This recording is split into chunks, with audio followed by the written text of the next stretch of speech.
ജമാഅത്തെ ഇസ്ലാമിയെ ചാരി ഇസ്ലാമോഫോബിയ പടർത്തി വോട്ട് നേടാനുള്ള CPM തന്ത്രം പരാജയപ്പെട്ടെന്ന് മുസ്ലിം ലീഗ് ദേശീയ ജനറൽ സെക്രട്ടറി PK കുഞ്ഞാലിക്കുട്ടി.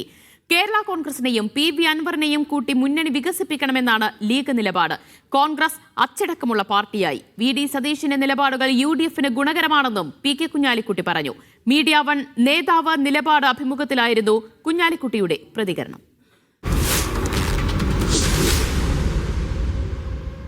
ഭൂരിപക്ഷ വർഗീയ കാർഡ് ഇറക്കി വിജയിക്കാമെന്നായിരുന്നു CPM തന്ത്രം.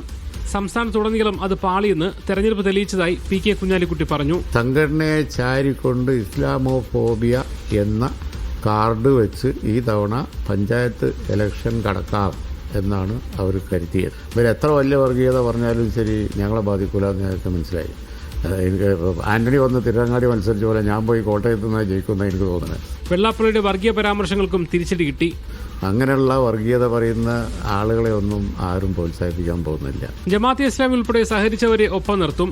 സീറ്റ് വിട്ടുവീഴ്ച ചെയ്തും കേരള കോൺഗ്രസിനെയും PV അൻവറിനെയും UDF ഒപ്പം കൂട്ടണം. ഏതെങ്കിലും മതേതര പാർട്ടി കടന്നു വരാൻ ആഗ്രഹിക്കുന്നുണ്ടെങ്കിൽ അവർ വെൽക്കം ചെയ്യണം, അത് വിട്ടുവീഴ്ച ചെയ്ത് കൊണ്ടുവരണം. അതിൽ കേരള കോൺഗ്രസ് മാണി ഗ്രൂപ്പും പെടും. അൻവറിനെ കൂടെ കൊണ്ടുപോകണം എന്നുള്ളത് തന്നെയാണ്. കോൺഗ്രസിന്റെയും VD സതീശിന്റെയും ഗ്രാഫ് ഉയർന്നു. കോൺഗ്രസ് താഴെ തട്ടിൽ വരെ ശക്തിപ്പെട്ടു. മാത്രമല്ല കോൺഗ്രസ് ഒരു ഡിസിപ്ലിൻ ഉണ്ടായി. സതീശൻ തീർച്ചയായിട്ടും ആ കാര്യത്തിൽ പ്രൂവ് ചെയ്ത് വരുന്നുണ്ട്.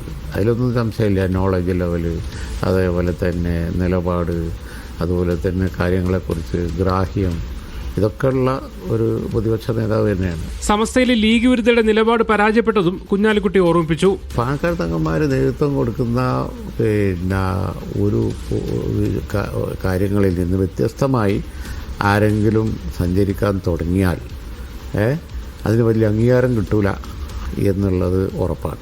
ചങ്ങരംകുളം പഞ്ചായത്ത് ഓഫീസിൽ ശുദ്ധികലശം നടത്തിയ സംഭവത്തിൽ നടപടിയുണ്ടാകുമെന്നും കുഞ്ഞാലിക്കുട്ടി വ്യക്തമാക്കി. Media one Kozhikode.